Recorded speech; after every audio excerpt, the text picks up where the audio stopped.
Welcome to the show, Justin Gold. We're so happy to have you on. I want to take a second to introduce you to all the listeners in our audience. Justin is the founder and CEO of multiple businesses.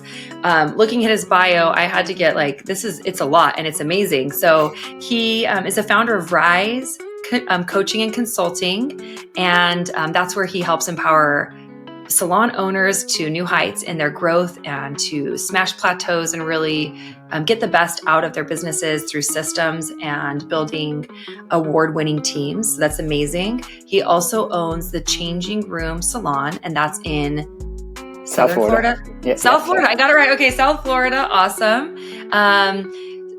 He's the owner of a product called Easy Rack USA. It's a specific color storage system, which is incredible, very niche, and something that's needed if you've ever worked in a salon and you've seen the amount of disorder that happens in the break room or the dispensary. Also Loba Essentials, which is a patented terry towel that has a nice way to basically streamline and essentially make everything better from start to finish in the salon industry is kind of what you've had your hand in, which is awesome. With his over 10 years of experience in the industry and coaching, he has led multiple salons to awards nationally, including but not limited to being featured in Salon Today's top 200 salons multiple years in a row. And your salon is also included in that list of honors, right? In addition, he is a national business educator for Matrix. Justin is passionate about helping beauty professionals across the country to reach new heights. And I was inspired meeting him about a year ago. We met at the Salon Today's Top 200, where he was there and I was there with my business Spark, and we hit it off. It was great to get to know a little bit about him. I was inspired by his story and really a lot of things that I learned about him and his leadership. So I'm really excited to have you on the show. Welcome. Thank you. Justin. Thank you so much for having me. I appreciate it. Of course. And if anybody is, just listening and not seeing, watching the show on YouTube or any clips from Instagram, he looks fabulous and sharp in his suit, always put together. It's the first thing I noticed about him. I think that's it's fun. It's fun to see somebody in business take over the hair world. So I want you to tell me a little bit about kind of your business, your mission statement, like what drives you and what leads the decisions you make as a coach, consultant, and business owner? Thank you. Thanks for the question. What leads me and what's my why, essentially, right? Because we have to have our why.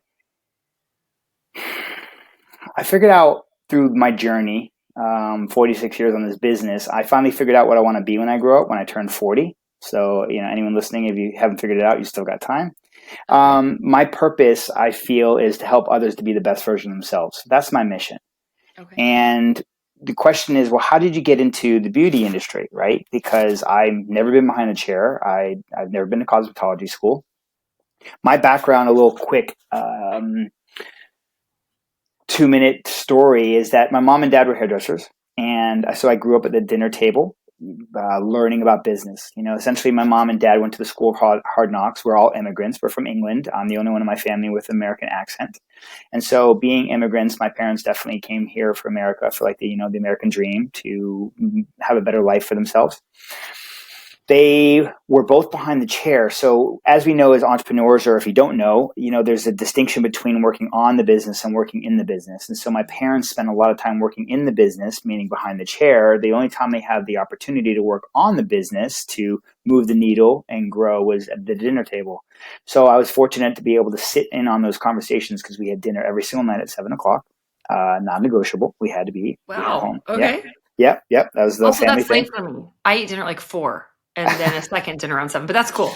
I love that. So every night, when the lights came on, I was fortunate to grow up without a cell phone. I wasn't of that generation, so I played in the streets. And when the lights came on, you had to be home. And so dinner time was business time, and I didn't realize at the time how important that would be and impact my life. My parents' goal for me was to go to college, because I'm the first one in my family to go to college. So I went to Florida State. I have a degree in finance. I have a degree in entrepreneurship and small business management. My journey took me all over. I did a lot of different things. Financial advisor for Northwestern Mutual. I was essentially like a GM at Abercrombie in LA. Fun fact, I was a professional breakdancer for a couple of years in LA. I used to teach Yep. Mm-hmm. That is a Yeah. very fun fact. Ah. Pause. Like we're just gonna pause on that, everybody, because like, Everybody wants tutorials when I tell them that. I used to teach beginner breaks. So okay, so breakdancing. that's fine. This is a video. I didn't warn you, but do you have like some cardboard or something you can lay down real quick? It's funny. I can still bust it on the dance floor a little bit. I mean, I can't do head spins anymore. I mean, I probably could, but the only breaking I'll do is probably breaking my neck. But, yeah, it was my Just like passion. low key, no big deal. Degree in finance, degree in entrepreneurship. Oh, I was a break dancer in LA for a while. Like, just Yeah. throw that in. You thought we were just gonna like slide through you talking.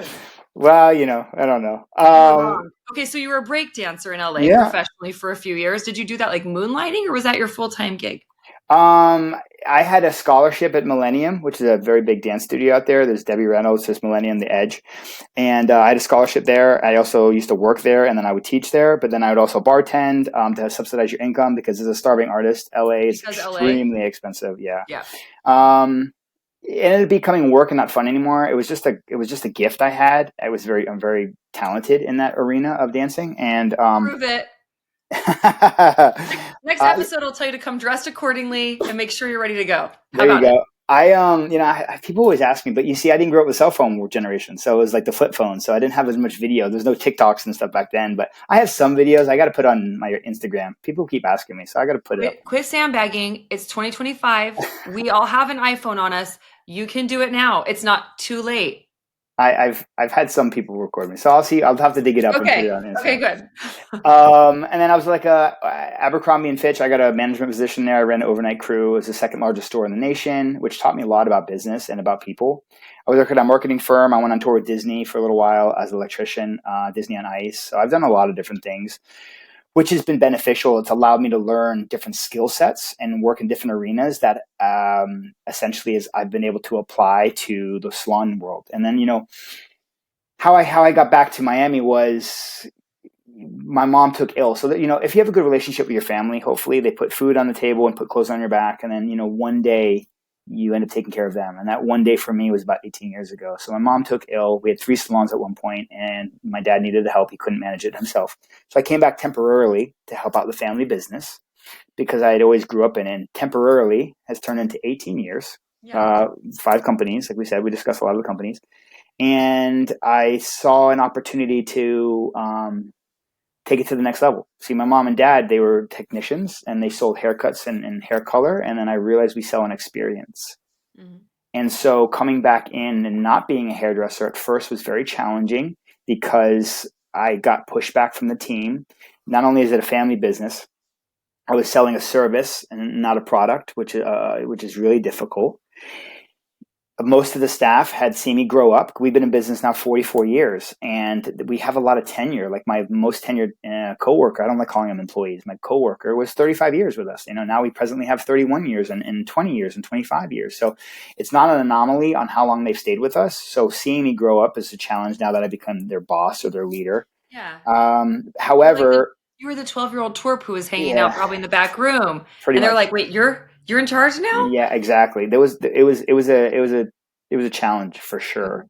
Um, and then not being a hairdresser, right? And they're like, well, what do you know about hair? What do you mean? I used to fight them, and here's a fun story to make an analogy. Have you ever seen 8 Mile, Heather? Have you ever seen 8 Mile, the movie? No, I Okay. am pop culture illiterate. That's okay. So it's Eminem based, and he does these rapping and he's battling these other people on stage, and they would make fun of him, like they would say he's white or he's trailer park, all this kind of thing. And he would try to like defend himself, and then one day he got so fed up that he's like, you're right.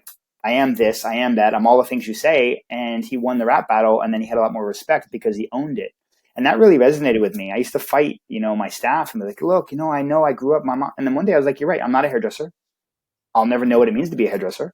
But let's do this. You focus on the hair, I'll focus on the business, and together we will elevate the company. And that's essentially what happened. In the last 10 years, we've won top 200, like you said, 7 of the last 10 years. I'm super honored by that.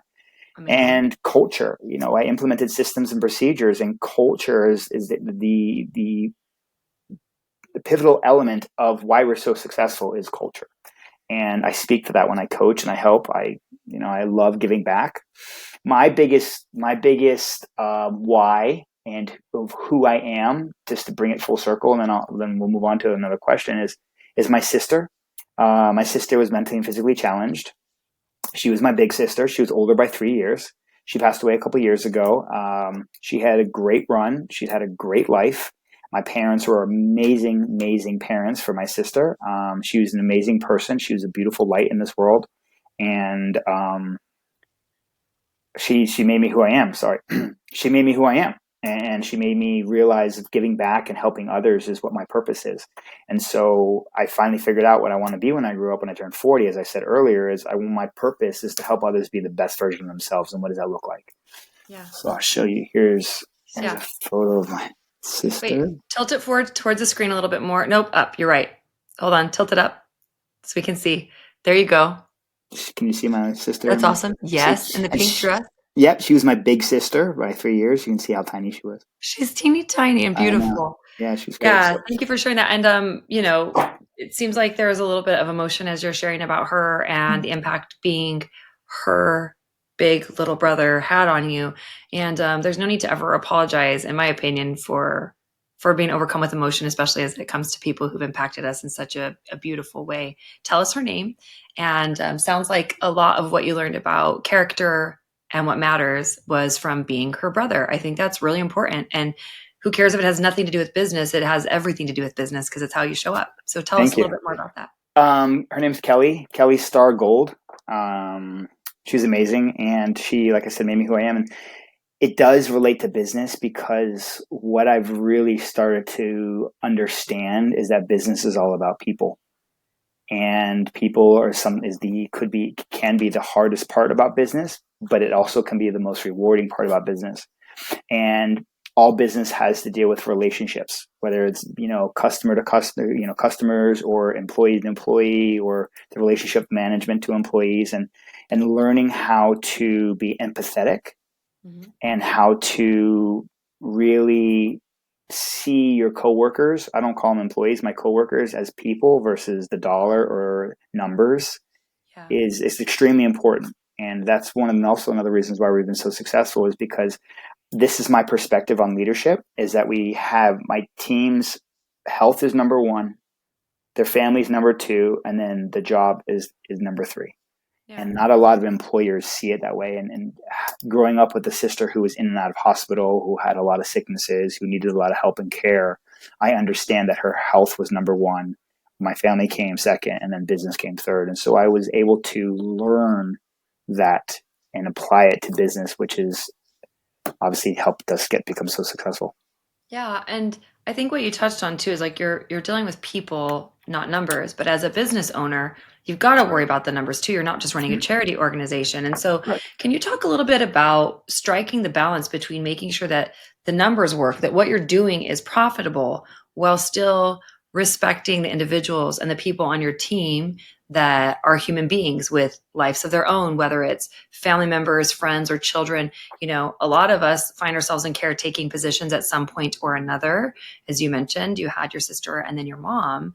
But how do you show up with respect to the business numbers and what needs to be produced, and also respect to the humanity that you're dealing with? Because this is the question for all business owners. Your money's on the line, right? Very well said. Yes, there is a balance, and finding that balance and that sweet spot is the $1 million answer, right? Well, I'm here and I don't have $1 million, but I bet if you tell us the answer, we'll both have $1 million before tomorrow. Let's do it. There you go. How do you realize taking care of the employee and also maintaining the numbers, right? There is a balance, and the balance comes from first setting what the expectations are of the culture.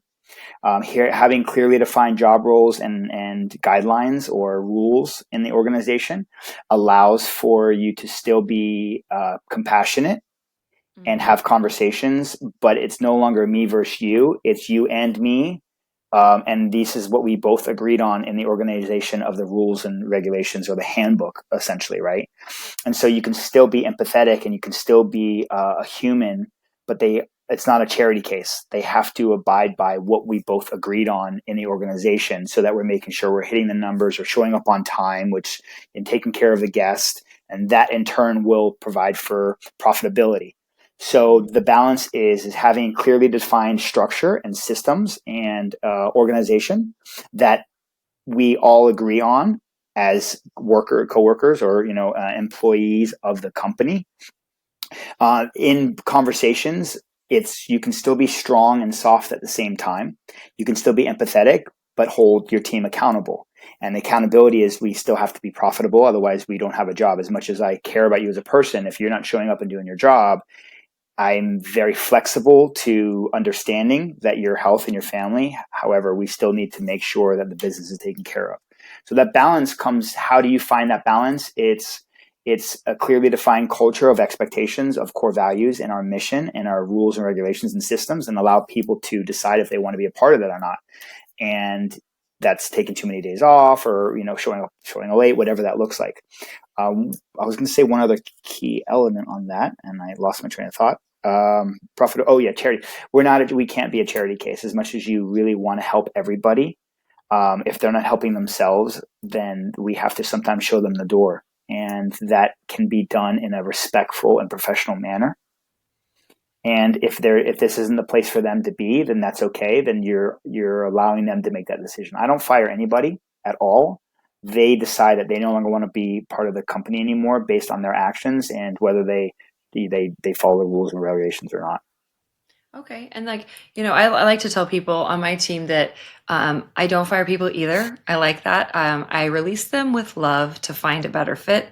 And I think if we understand leadership, and it's something that you coach too, working nationally as an educator, but if we really understand leadership, we have to know that if someone is not a good fit for our culture, the hardest thing for me to do when I first bought my salon was letting the first person go that I needed to let go of. It took me months longer than it should have.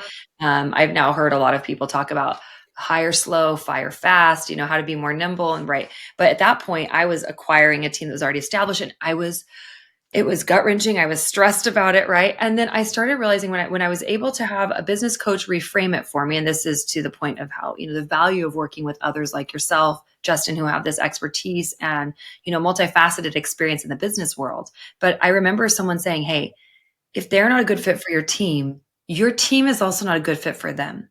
The only way I was able to release them with love at that point was to realize I'm keeping them stuck by trying to do them a favor by not letting them go. And if I look at the other, let's say 18 to 20 people that were on my team at that time, by allowing what you permit, you promote, right? So allowing that behavior to continue was actually affecting the other people who are showing up in alignment with the agreements like you've said you've established with your team. And it was sending a message to them that their cooperation and their dedication was really just, I didn't really care. I wasn't actually adding or showing them that I valued their behavior because I was letting other people get away with something else. So when I started reframing it that way in the context of what it did to the entire team, and especially to the individual who's no longer a good fit, it made it, I wouldn't say easier, but palatable for me to finally do it. But it is a really hard thing for leaders to do and to learn. And it sounds like with what you've defined, especially as setting up very clear expectations, systems, processes, structure, you said a lot of these words that are very indicative of clarity in your messaging, clarity in your vision, the direction you're going, and setting that forth to set your team up for success to either, get on the train or leave and check out of the station. Talk to us a little bit about this, because if any of the entrepreneurs, this isn't just a salon podcast, but a lot of people find me from the salon world. A lot of entrepreneurs hearing these words are like, systems. Okay, got it. Policies, structures, agreements. Okay, this kind of stuff to a newer business owner or someone who's more like you were talking about your parents being technicians, people who are good at their craft, maybe not so experienced in leadership. This is going to start giving them what I like to call a panic attack.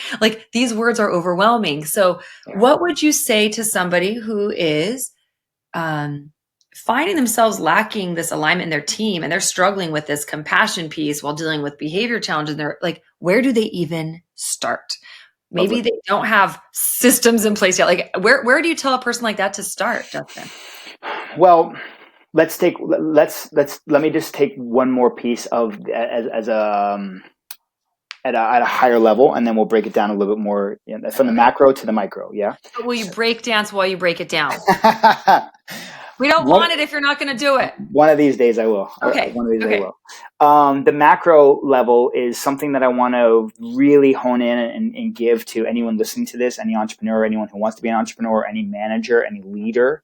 Because management's a title, leadership. You don't always have to have the title to be a leader in your organization, which is important as a distinction. Is I want to encourage everyone to make sure that you take your emotion out of the decision, and that's one thing I train my leaders. I have 4 managers or leaders that are on my team that help me run my organization because I have a pretty big organization, and it's non-emotional. And so we have to look at the facts. I think Heather and you and I mentioned this before. The facts of the situation without our emotion attached to it. We can emotionally be empathetic to the person whom we're talking to and coaching on our team, and we can care for them. And as much as I am empathized that they, have to drive both ways in the snow and up the hill and all that kind of stuff, the results still matter. And we still have to have accountability. And it's a non-emotional decision when it comes to having those structured and constructive criticism conversations with your team. So that, again, is the balance of being empathetic and understanding, but not being a charity case, that there still has to be accountability, which can be done in a non-emotional manner, and understanding that we have to look at the facts versus just the feelings around the person and the situation. As I like to say, I think this is what you're referencing from our conversation. Yes. Facts don't have feelings. I love that. And neither do heartless people like me. Just kidding. I like people a lot, so that resonates. And neither do I. You have to have a heart to have feelings, and that went out the window. No, that's actually why I think the conversation that I first had with Justin really resonated, because I really saw your heart in it. And though you have so much of this business acumen and experience and leadership, that is what you lead with. And I think that's a really, it's an art form. And it's something that's why I wanted to have you on as a guest, to help people listening understand, how do we distinguish between the two? And facts don't have feelings, and something else that doesn't have feelings is numbers. So Numbers don't have feelings, facts don't have feelings. And I think that this could be like something we could talk about leading into. That's why it's powerful to have metrics and to have tracking systems when you're leading any sort of organization, a dashboard, if you will. So I don't care if you're in hair or any other industry, but leadership metrics, so that we can look at what are our sales goals, what are our KPIs, our key performance indicators, to see, because those numbers aren't lying. I might love you as a human, which if you're a human or an animal or a plant, at this point, I kind of love everything and everybody. I just love people. I might love you as such, but those numbers are telling me that you're not fit for the organization, or that you need coached. So, I think that's what you're talking about here. Is it's really important to distinguish, what do those metrics look like? And something that you talked about too is making sure it's very clear to the people on your team, so that they know what's expected of them when coaching comes up. Now, how do you handle that? Let's say somebody's underperforming. How would you advise somebody listening in who's got a hard conversation to approach, to begin that conversation or structure that conversation? Do you have any guidance on something like that for those who are listening? I have plenty of ideas. Leadership is, so I teach a lot of different business classes that are not just catered to the beauty industry, which has been my niche, but I have done other classes outside. Leadership is one of my favorite pieces, because there isn't enough education around leadership. People generally are good at their job, and they say, well, you're really good, so you must be able to get promoted and you can teach other people. That doesn't necessarily mean that's the case. I met some amazing dancers that just can't articulate and teach other people, and some people that are not the best dancers, but then they know how to break things down systematically and share that and help people, get to the next level. So taking a step back, one thing that you did mention that I want to speak on is before we talked about the systems and some guidance about having some tough conversations, because there's a lot of pieces here, is having clearly defined expectations of your team will help minimize any challenges that may be arising. And so when I do coach some business entrepreneurs, it's like, well, what's your handbook look like? What are your job descriptions for the front desk? Oh, I don't have one. Them give you a blank stare. Ask these questions. Couple of them, but most people now in this day and age know what they kind of should and shouldn't be doing, but whether they have it, that's a whole nother conversation. But I imagine if they're working with you at the level where they would be a person who would engage you, they've probably got a lot of these basics going on, right? You would be surprised because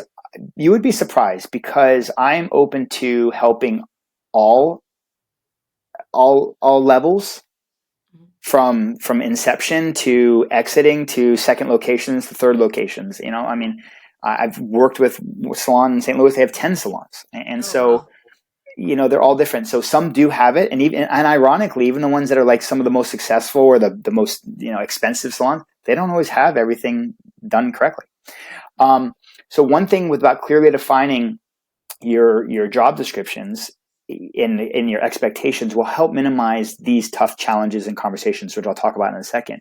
One of the greatest quotes I've ever heard, which I'm a really big quote guy because they stay with me, they resonate with me because words matter and words are important, is conflict arises when expectations differ. I'm going to say that again. Conflict arises when expectations differ.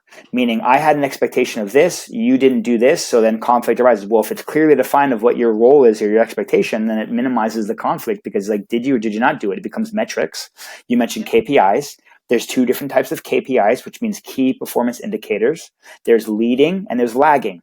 Most KPIs are lagging, meaning we look back and say, hey, how were our numbers last week? What did we do before? Which is okay, they're good.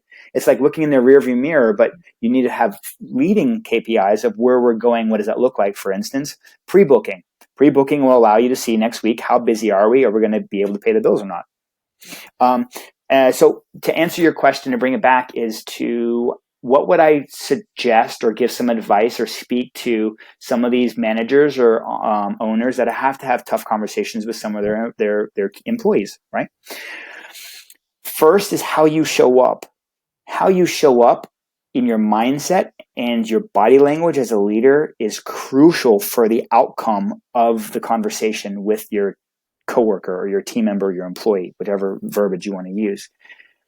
And when you show up and realize it's a conversation and not a confrontation, that shift will allow for a softer space and conversation and to resonate and have a connection with your coworker versus battling like crossed arms and leaning back and a fight. Hostage negotiation status versus a conversation, right? There you go. So first thing I would say to anyone who has to have these tough conversations is be open, be soft in your tone, make sure you're sitting down. All conversations are sitting down. All my team members know when they come in my office, we sit down, because when you sit down, you're in an equal playing field. Doesn't mean I'm better than you just because I'm the boss or the owner. And it allows people to feel safe. Feeling safe is really, really important when you create that environment of a safe space to have open dialogue. In addition, I would view it as a conversation, not a confrontation. And then use the facts. Facts are really important, like you said, because it's like, hey, I think you were late the other day. Well, no, I wasn't. 2 minutes. Here you go. You print out. I just want to share with you. I say late because a lot of people are late to their jobs.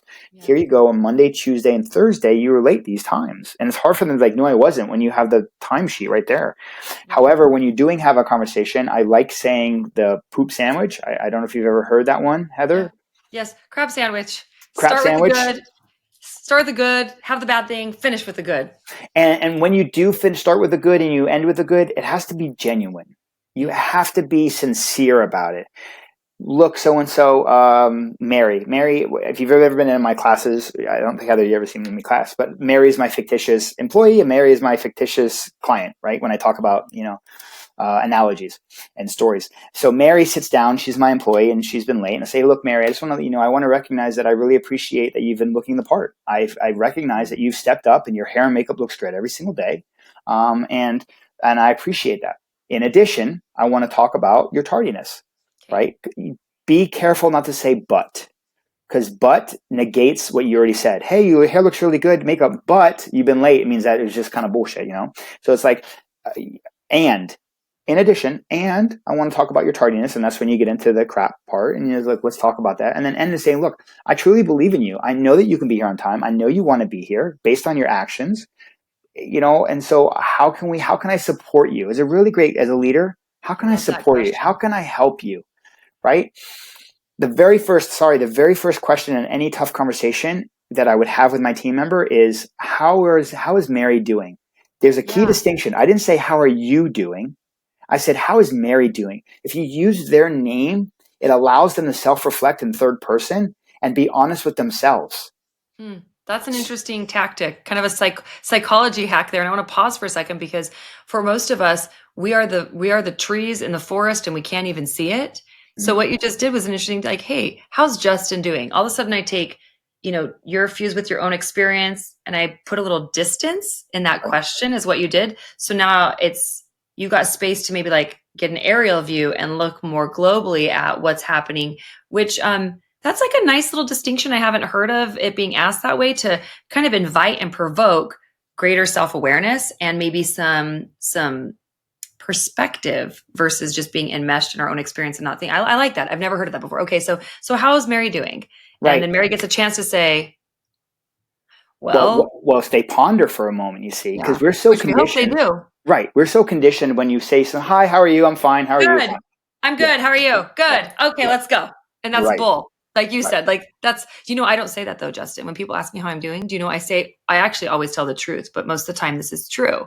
And I say, I'm happy. How are you? And they like, you'd think I gave them something earth shattering because so many people are robots. Like you said, how are you? Good. How are you? Good. Now let's go to the meat. Instead, Right. I throw happy in there and if I'm not, I'll be like, oh, like it's always weird when I'm like, oh, today is catastrophic. Thank you for asking. And it's like, whoa, too much information.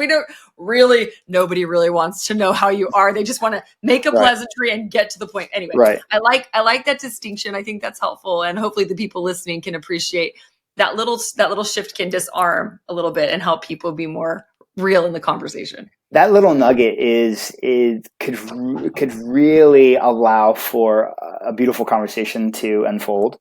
Yeah. Because when you're in, the supermarket and stuff, how are you? Well, fine. But when you're about to have a tough conversation with your coworker who you've hired, you've trained, you've invested time and money into, so there has to be that human nature on it. How is Mary doing?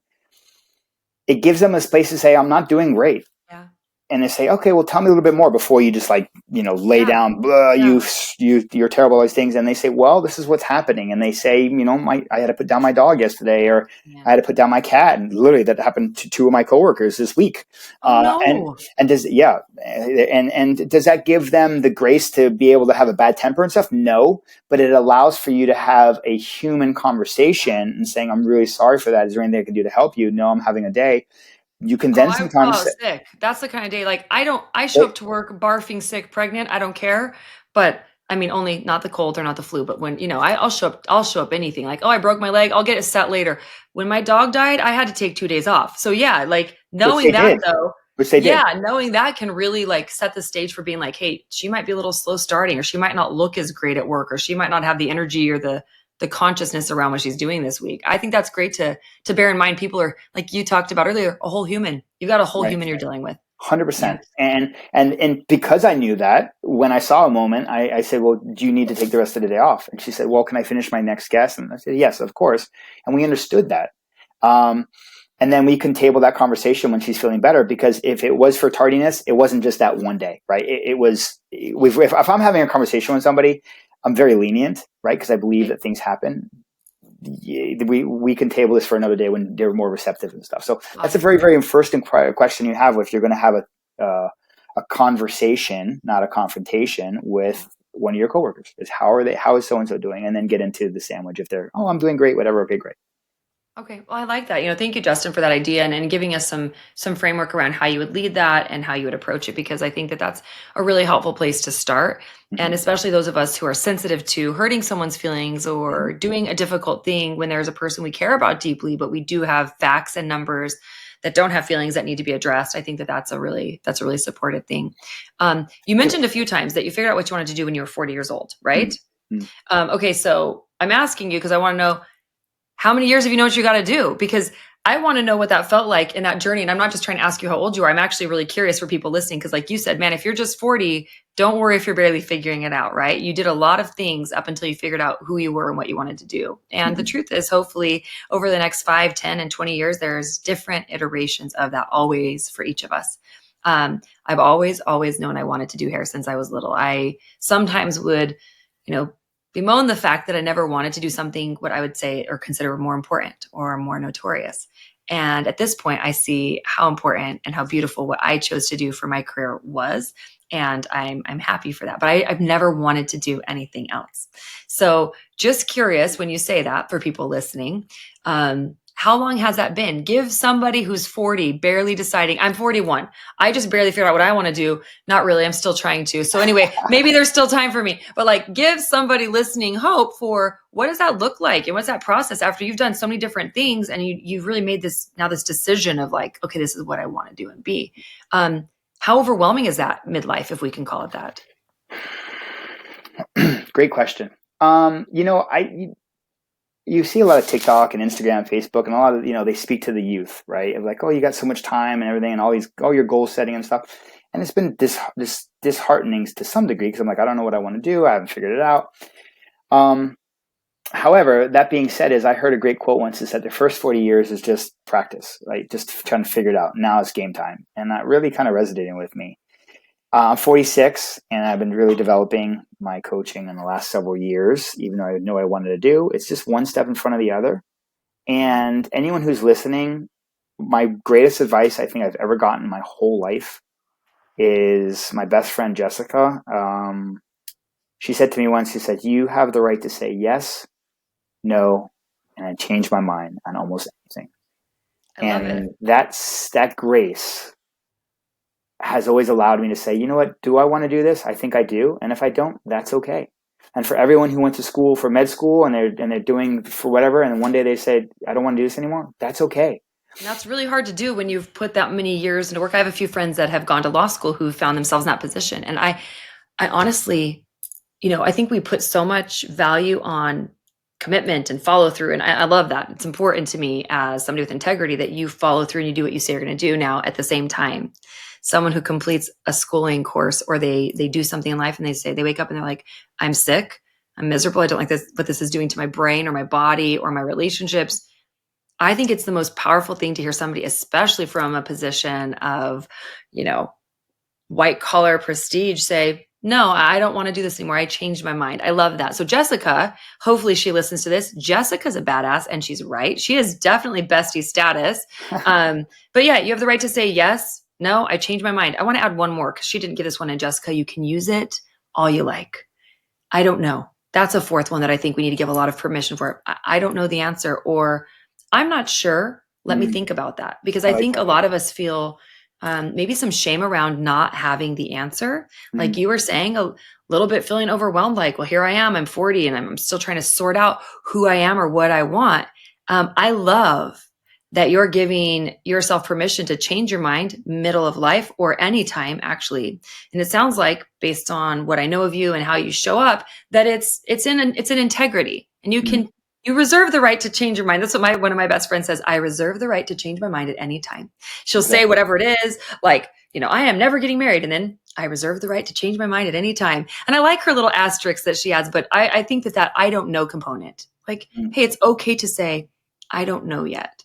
I think that would be really powerful to hear from a larger platform of people admitting that they don't really know and that they are okay. Yeah, they're okay. They're okay getting help and asking. And I think that that's what would actually lead somebody into being in a position to work with someone like you, Justin, where a person might say, I'm seeing this challenge or this hang up or this need, something needs to shift, whether it's in their business or their personal life. And I don't know, do you do personal one-on-one coaching, or are you working mainly with businesses and a structure of a business? No. I've had to ask people to do, I've done some personal life coaching. I'm not certified, but all my knowledge, I've helped them grow. Quite a few testimonials of people I've had helped. It started off as business, but it's overlapping, right? We're holistic. So our personal and our professional, they overlap with each other, and some take precedent over the other. So I do one-on-one coaching. Some people have businesses, some don't. Some are just, they work for an organization, but they want to know how to start or do something that they're passionate about. I've helped quite a few different arenas. I think that's awesome. That's helpful to hear. Because I think it's that kind of question of, I don't know, or I changed my mind. That might be the perfect segue of someone saying, it's time for me to look at someone who can consult me, a person who can coach, or a person who's capable of moving me more in a direction that I want to, or that I can be proud of. Or maybe I don't even know what direction I'm going, I want to talk to somebody about getting an idea and clarity around that. Are those comfortable concepts for you and topics that you cover when you work with individuals? 100%. That's actually some of the most creative and most powerful conversations. Is I don't really know what I want to do, but I know I'm not happy where I'm at. I say, okay, great. So let me just ask some questions. Because for me, my coaching is you don't do it my way. It's not my life. It's your journey. I'm your coach on the sidelines cheering you on. And I'm just going to ask the right questions for you to come up with the right answers and give you some tools and some perspective that you may not have thought about, so that can help guide you to what you are passionate about. Yes, I love that. I think that's really important. And it's a place of humility to ask for that kind of help, or to even consider that I don't know the answers, or I made a wrong turn and I want to write the direction I'm going. I want to change the direction of whether it's your career trajectory or anything else. So I think that's really powerful. Justin, will you share a little bit with us about, if anybody's listening, how they can work with you? I imagine your style, the empathy that you lead with, and some of your experience in the industry, whether or not you have experience behind the chair, would really speak to a lot of the listeners. And I love that you have a broad array of background experiences, because you can coach a lot of people, not just within the hair industry. And tell me, if someone wants to work with you and they want to learn more, where can they go? Thank you. For me, the best way is either my website. It's www.risecc.com. Very simple. risecc.com. There's a contact form in there. You can just fill that out and I get emailed. Or you can email me, justinjgold@gmail.com. And then lastly, my Instagram. Instagram, right? Yeah. Yeah, my Instagram. My Instagram's Rise Coaching Consulting. All one word, no spaces, no dashes, just Rise Coaching Consulting. You can DM me, you can follow me, see some videos on there, some classes that I teach, a lot of motivation. I just love inspiration and motivation, and that's my purpose. So that's a fun way of connecting and kind of just seeing what I'm doing and where I'm going and what I'm teaching and such. So that's a good way. Cool. Yeah, thank you. And then obviously, if there's a salon that can book with Matrix to work with you, can individual salons just hire you as an independent contractor if they're wanting to work with you, or have you in to talk to their leadership or their teams? Yes, great question. So if you are a L'Oreal, any L'Oreal brands, you can use, I'm on Level Loyalty. You would know what that is. So yes. I'm Level Loyalty. So you can use your points and I come speak to you, and we do custom. Every class I do is custom for what you need. It's not a cookie cutter. But if you're not part of L'Oreal brands, you can still hire me directly, and I come teach your stylist, your leadership team, your receptionist, your assistants, whatever you need. I've customized everything specific to what your needs are. I don't believe in one size fit all. That doesn't work. Okay, I agree. And I think that's really helpful, especially because so many of us are in different stages of business ownership, entrepreneurship, correct, or our own personal journeys and what we need. And I think that's excellent. What worked for me 15 years ago is not going to work for me today. And hopefully what works for me today is not what's going to work for me in 5 years down the road. I don't want to be recognizable to my own self 5 years from now and 10 years from now. I want to continuously grow and go in that. And it sounds like that's what you really help people do. Mm-hmm. So thank you so much for your generosity of time and insights today, sharing a little bit about how to lead difficult conversations and how to have alignment with your team. So thank you so much for everything. My pleasure. I'm going to link everything that you shared with us in the show notes so that you can know. And then I'm also going to ask you, Justin, to tell me really quick too, are you hearing the barking pickup? Mad.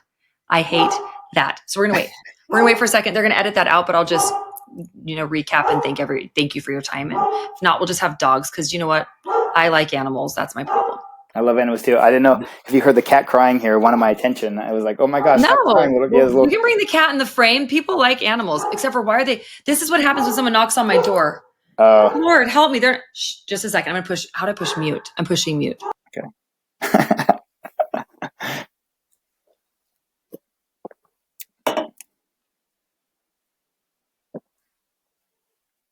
You can still hear me though, right? What'd be nice is that if there's any topics that anyone does reach out or listen to that they want more on, maybe we can do another one based on around certain topics, because there's so much we can unpack. I could sit there and talk about just one-on-one leadership conversations. Okay, so I think that you just finished saying before the dog started barking where we can work with you, right? Yes. Okay, so I'm just hopefully my editors can handle this. And if they can't, guess what, everybody? I have dogs. Please spay and neuter your pets, foster, adopt, don't shop, foster with the Humane Society. And now back to Justin Gold. Okay. So thank you, Justin, for sharing how we can work with you and to continue our journey as leaders and as individuals. I think that it's really inspiring to hear someone lead with such heart. And it sounds like there are a myriad of topics. If you look at some of the classes that Justin teaches, that he shared with me, there's a ton of content and things that we could go over. Legitimately, that's what you get for owning dogs. I'm also protecting my you. house. They're protecting you. I don't know, the UPS guy, the mailman, they're protecting you. I'm going to knock on the door for Amazon, but I'm going to have to tell you to hold on. I'm going to go yell at them because... Go ahead. I'm here. Go ahead. Okay. Thank you, Justin, for sharing us. Thank you, Justin, for sharing with us how we can work with you. I think that it's really beautiful to hear someone lead with such heart and to have the suggestions on how we can do the same in our organizations and in our life. And obviously, there's a ton we could talk about. I think based on the different classes that you teach and subjects that you're expert on, it would be great to have you on as a guest another time to do a deep dive into one of your favorite subjects. So appreciate your time today. Thank you for everyone listening in. Look for where to find Justin and work with him in the show notes. And I hope that this episode inspired you as much as it did me today. Have a good one.